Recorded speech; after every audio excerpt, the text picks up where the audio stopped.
চীন হাঁসের ভিডিও বানাই কিন্তু মানুষকে বিভ্রান্ত করার জন্য না, আর ইউটিউব থেকে টাকা ইনকাম করার জন্য মানে কোনো ভিডিও করি না। তো বাস্তব যেটা সেটাই আমি তুলে ধরার চেষ্টা করি। তো আজকে যে ভিডিওটা করতেছি, তো এই ভিডিওটা আপনারা দেখতে থাকেন। আমি বাস্তব জিনিসই আজকে আপনাদের দেখাবো। আসসালামু আলাইকুম বন্ধুরা, আশা করি ভালো আছেন। আমিও আল্লাহর রহমতে আপনাদের দোয়ায় ভালো আছি।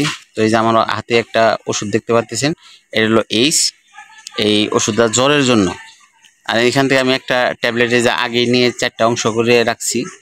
আর আমার তো ভিডিও করার মতো কেউ নেই, আমার নিজেরই ভিডিও করতে হইতেছে, কারণ এক হাতে মোবাইল হাতে নিয়ে আমি কিন্তু ভিডিও করতে পারবো না। তো আমি কি কারণে এই ওষুধ একটা ট্যাবলেটের 4টা খণ্ড করলাম আর এটা আপনাদের আজকে দেখাবো। তো ভিডিওটা আমার সাথে দেখতে। এই যে আমার কাছে একটা মর্দা চীন হাঁস আর 3টা হাসি রয়েছে। মূলত আমার একটা হাঁস আর একটা হাসি ছিল। তো আমি গত শনিবার দিন আমি 2টা হাসি কিনে আনি। তো এই যে কিনে আনছি হলো আপনার এই হাঁসটা কিনে আনছি।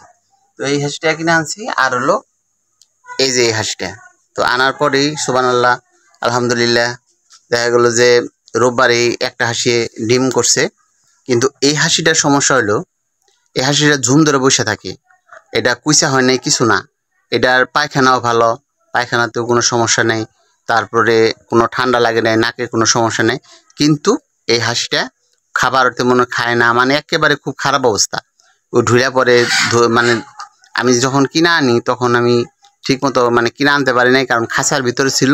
তো ব্যাপারীর কাছ থেকে ওইখানে হারাহারি করে মানে আমারে ধরে দিছে। তো আনার পর বাড়িতে আনার পরে দেখি যে এই সমস্যাটা। তো এই সমস্যার পরে আমি কি করছি, তো দেখলাম শরীরটা দুর্বল।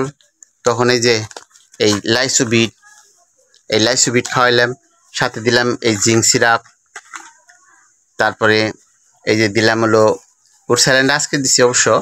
এই যে রাইস স্যালাইন, এটা আমি 3 দিন 3টা খাওয়াইছি। তো এখন দিয়ে যে শরীরে একটু জ্বর, তো তাই এর জন্যই আমি এই নাপা ওষুধটা একটা ওষুধকে 4 অংশ করে 1 অংশ খাওয়াই দেওয়ার চেষ্টা করতেছি, যে খাওয়াই দেওয়ার পর দেখি এটা সুস্থ হয় কিনা। তো এই কারণ হলো কি লিগে যে এই হাঁস আসলে তো মূলত খুব সেন্সিটিভ একটা জিনিস। এগুলা সহজে ব্যায়াম হলে সহজে ভালো হতে চায় না। এটা কোনো সবুজ পায়খানা নাই, চুনা পায়খানা নাই, কিন্তু জিম ধরতেছে। এই জন্য মানে বুঝতে পারতেছি না এর অসুখটা কি। তবে আমার একটা বন্ধু বাড়ি ময়মনসিং, ইউটিউবে তার নাম্বার নিয়ে তার সাথে কথাবার্তা হয়েছে, সে থেকে তার সাথে পরিচয়। সে বললো যে গায়ে জ্বর আছে কিনা দেখেন, যদি জ্বর থাকে তাহলে রেনামাইসিন 8 অংশ করে 1 অংশ খাওয়াই দেন, আর হলো একটা এইস অথবা নাপা মানে প্যারাসিটামল জাতীয় একটু ওষুধ খাওয়াই দিন। তো খাওয়ানোর পর রেজাল্টটা আপনাদের বলবো যে শরীর দুর্বল এবং কি ঝুম ধরে বসে থাকলে কি সমস্যাগুলো হয়।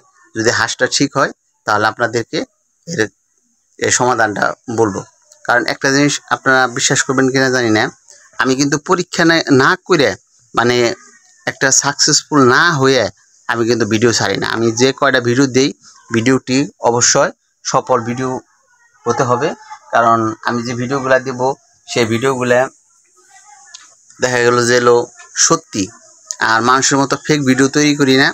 তো ফেক ভিডিও তৈরি করার নিয়ত নাই, আর আমি যেটা বাস্তব তাই কিন্তু আপনাদের দেখানোর চেষ্টা করি। বন্ধুরা, আমার এই ভিডিওটি যদি আপনাদের কাছে ভালো লেগে থাকে, যদি আমার এই ভিডিওর মাধ্যমে আপনাদের যদি কোনো রকম যদি মানে সাহায্য সহযোগিতা করতে পারি, তাহলে দয়া করে একটা লাইক, একটা শেয়ার, একটা কমেন্ট অবশ্যই করে দিবেন। তো আপনাদের লাইক শেয়ার কমেন্টে দেখা গেল কি আমার এই ভিডিওটা আরেকজনের কাছে যাবে, সে দেখে সে উপকৃত হতে পারতে পারে। তো আমার জন্য দোয়া করবেন। আল্লাহ হাফেজ।